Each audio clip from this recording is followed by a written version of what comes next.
बिस्मिल्लाहिर्रहमानिर्रहीम। जी तो स्टूडेंट्स, हमने चैप्टर नंबर 2 स्टार्ट किया हुआ था और ये हमारा लेक्चर नंबर 17 है फर्स्ट ईयर का। आज हम डिस्कस करेंगे वेक्टर सब्ट्रैक्शन एंड मल्टीप्लिकेशन। जी तो फर्स्ट के अंदर हमने स्टार्ट किया था, वेक्टर को समझा, स्केलर को समझा और उसके बाद वेक्टर एडिशन देखी by head to tail rule. तो पहले समझते हैं वेक्टर सब्ट्रैक्शन का मतलब क्या है। बेसिकली तो वो भी नज़र आ रहा हो तो वो भी एडिशन है। असल में सपोज कर लें कि आप किसी एक पॉइंट पे मौजूद हैं और आपको ये इंस्ट्रक्शन दी गई है कि आप सपोज कर लें ये एक 4 किलोमीटर का डिस्टेंस है, नॉर्थ साउथ में सपोज कर लें, यहाँ पहुँचे। उसके बाद आपको कहा गया कि आप जो है ना ये यहाँ से सपोज कर लें अगर ये ईस्ट है तो आप यहाँ से ईस्ट में 8 टाइम्स इधर जाएंगे 8 किलोमीटर। अब हुआ ये कि जब आप यहाँ पे पहुँचे तो बाय मिस्टेक आपने इधर जाने की बजाय उल्टा रास्ता इख्तियार कर लिया। तो अब आप यहां से कितने फासले पे हैं, अब एडिशन की बजाय सब्ट्रैक्शन होगी। ठीक है, इसका मतलब यह हुआ कि ए और बी आपने ऑलरेडी फिक्स किए हैं। अगर ए और बी ऑलरेडी फिक्स किए हैं तो जब आपने माइनस बी करना है तो इसी बी को रोटेट करवाएंगे।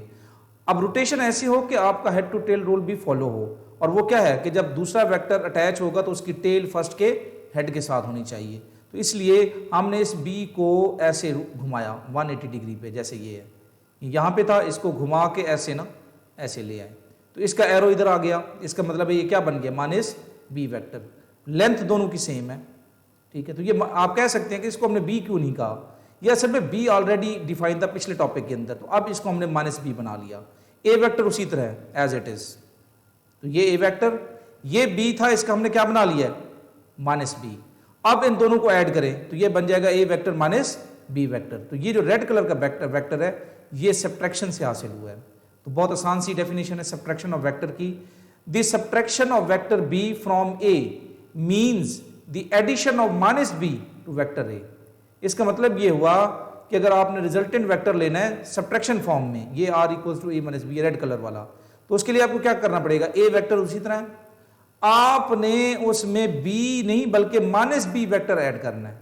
तो बी तो ये था, तो माइनस बी में क्या करना है, आपने इसको यहीं से 180 डिग्री पे रोटेट करवा देना, तो ये माइनस बी हो जाएगा। ये नहीं करना कि इसका एरो यहां पे लगा दें, तो फिर head to tail rule follow नहीं होगा। तो ये माइनस बी, तो ए को अगर आप माइनस बी में ऐड करें तो आपके पास आंसर क्या आएगा, ए वेक्टर माइनस बी वेक्टर। इसका क्या मतलब हुआ कि ए में से आपने बी वेक्टर को सब्ट्रैक्ट किया और रिजल्टेंट क्या मिला आपको, R, which is resultant vector r, ये रेड कलर का। तो this is the vector subtraction. ये वाले आपने ना बनाना चाहें तो ठीक है, इसको ए वेक्टर शो करेंगे, इसको बी। जब आपने ए और बी फिक्स कर दिया है, अब इसी बी को आप नेक्स्ट डायग्राम में घुमाएंगे 180 डिग्री पे। अब ये नहीं होगा कि इसकी लेंथ फिर कम और ज्यादा रखेंगे, जो यहां पे होगी वही रखेंगे, लेकिन इसका एरो जो है इधर की बजाय यहां पे आ जाएगा 180 डिग्री की रोटेशन से। और हेड टू टेल रूल भी फॉलो हो रहा है। ये देखिए जो रिजल्टेंट वेक्टर है उसके हेड आखिरी के हेड के साथ और उसकी टेल फर्स्ट के टेल के साथ अटैच हो गई। तो ये रिजल्टेंट वेक्टर है ए वेक्टर माइनस बी वेक्टर। तो ये वेक्टर्स हैं, इसको डार्क लिखने की जरूरत नहीं है, सिंपल लिखे, लेकिन एरो आपने लाजमी डालना है। तो ये था हमारा first short question, subtraction of vectors. इसमें ये इक्वेशन लिखनी है, इनकी लाइंस लिखनी है और ये वाली डायग्राम आपने बनानी है। डार्क नहीं करना, लेकिन एरोज आपने लाजमी डालने हैं। बुक में डार्क करके लिखा गया है तो आप डार्क ना करें, सिंपल लिखें और उसके बाद एरो डालते जाएं। ये बी वेक्टर की रिप्रेजेंटेशन है। उम्मीद है आपको बात समझ आ गई होगी। अब हम बढ़ते हैं हमारे सेकंड क्वेश्चन की तरफ। Null vector, a vector having magnitude equal to 0 but arbitrary direction called null vector और zero vector. It is denoted by zero vector. For example sum of a vector and its negative vector is a null vector. बहुत आसान सी बात है कि suppose कर ले आपके पास यहाँ पे, अगर मैं ऐसे सपोज कर लेता हूँ, आप कहते हैं कि 2 - 2, अगर मैं यहां सपोज कर लें 2 ले लूं, फिर -2 इक्वल्स टू 0, तो 2 की वैल्यू भी, चलें यहां से हम पेन ले लेते हैं, ये देखें, हम लिखते हैं 2 - 2 इक्वल टू 0। ठीक है, हम दोबारा इसको यूज कर लेते हैं जी। तो एक स्केलर में से दूसरा स्केलर जिसकी वैल्यू भी उतनी ही थी जितनी पहले की थी, उसको सब्ट्रैक्ट किया तो आपको एक स्केलर वैल्यू मिली। लेकिन यहाँ पे जब हम बात करते हैं, ये तो वेक्टर्स हैं, एक वेक्टर में से सेम वेक्टर, उसकी मैग्नीट्यूड सेम थी पर उसकी डायरेक्शन अपोजिट है, उसमें से सब्ट्रैक्ट करेंगे तो आपको जो वैल्यू मिलनी चाहिए इक्वल की साइड पे वेक्टर, इधर भी क्या होगा, वेक्टर होगा। इसलिए हम इसको जीरो वेक्टर या नल वेक्टर कहते हैं। यहाँ जीरो नहीं लिखेंगे, जीरो लिखेंगे तो वो तो मैग्नीट्यूड आ जाएगी, और इक्वल के साइड पे क्या है, वेक्टर्स हैं। तो यहाँ से बहुत आसान है नल वेक्टर की डेफिनेशन। ऐसा वेक्टर, अब सिंपल सी बात है, वेक्टर है तो उसकी दो चीजें भी पूरी करनी है, उसके मैग्नीट्यूड भी और उसकी डायरेक्शन भी। तो सिंपल सी बात है, यहाँ जीरो आ रहा है, इसका मतलब इसकी मैग्नीट्यूड क्या होगी, जीरो होगी।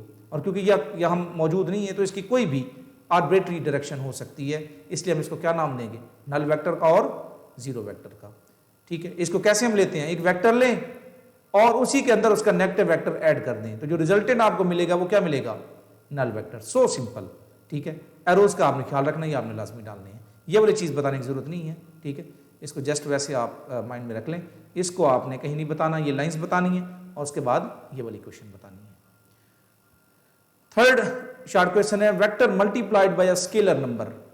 सपोज कर लीजिए आपके पास एक वेक्टर है ए, इसको अगर आप किसी स्केलर नंबर से मल्टीप्लाई करें तो क्या होगा। सो सिंपल, अगर मैं इसको 2 से मल्टीप्लाई करता हूँ, नंबर है, स्केलर नंबर है, 2 से मल्टीप्लाई किया तो ये अब 2 टाइम्स ए हो गया है, यानी जितना ए पहले था वो 2 टाइम्स हो गया, 2 गुना। ये देखें, ये डबल हो गई, इसकी लेंथ डबल हो गई, लेंथ मैग्नीट्यूड को शो करती है, इसकी मैग्नीट्यूड डबल हो गई, डायरेक्शन सेम रही है। और अगर -2 से मल्टीप्लाई करता हूं तो इसका मतलब है ये -2 टाइम्स ए हो गया है, इसकी लेंथ ये रेड वेक्टर की इसके मुकाबले में डबल है, लेकिन माइनस की वजह से इसकी डायरेक्शन भी क्या हो जाएगी, अपोजिट हो जाएगी। तो इसका मतलब ये हुआ कि आप ए वेक्टर को अगर n से मल्टीप्लाई करें, ठीक है, n से मल्टीप्लाई करें, n अगर 2 होगा तो डबल हो जाएगा, n 3 होगा तो 3 टाइम बड़ा हो जाएगा, n 4 होगा तो 4 टाइम बड़ा हो जाएगा। इसी तरीके से अगर n 0 है तो आपको फिर नल वेक्टर मिलेगा, उसकी जो मैग्नीट्यूड है वो 0 हो जाएगी। ठीक है, if a vector a is multiplied by a scalar number then the magnitude of the product becomes n, the direction of the product vector remain same। कब, जब n की वैल्यू ग्रेटर देन 0, जैसे 2 है, 1 है। लेकिन अगर नेगेटिव कब होगी, जब उसकी वैल्यू लेस देन 0 होगी, जैसे -2 -1 है। So simple, value greater than 0 तो आपको हमेशा पॉजिटिव नंबर मिलेगा, डायरेक्शन वही रहेगी, और अगर माइनस में होगी तो डायरेक्शन अपोजिट हो जाएगी। ये तो बड़ी आसान सी बात है जो आप इजीली समझ सकते हैं। और अगर n की वैल्यू आप 0 रखते हैं तो फिर क्या होगा, इसकी मैग्नीट्यूड 0 हो जाएगी, ये नल वेक्टर बन जाएगा। दूसरा वे ये है कि अगर आप एक वेक्टर को एक स्केलर नंबर से, स्केलर क्वांटिटी से मल्टीप्लाई करें तो रिजल्टेंट भी आपको वेक्टर मिल रहा है।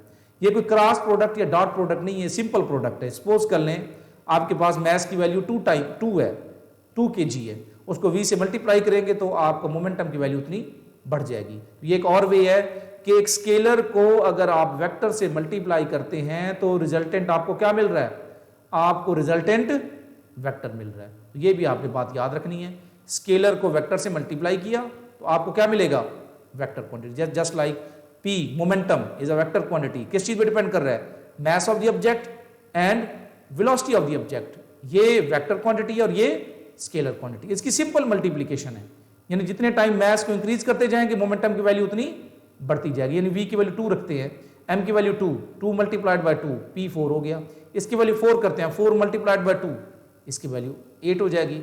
इस तरीके से अगर स्केलर को वेक्टर से मल्टीप्लाई करते हैं तो आपको रिजल्टेंट वेक्टर की मैग्नीट्यूड भी बढ़ेगी और वैल्यू रिजल्टेंट भी क्या मिलेगा, वेक्टर मिलेगा। तो ये चीज़ भी आपने याद रखनी है। So simple. तो ये आज के हमारे 3 शॉर्ट क्वेश्चंस थे जो आपने करने थे।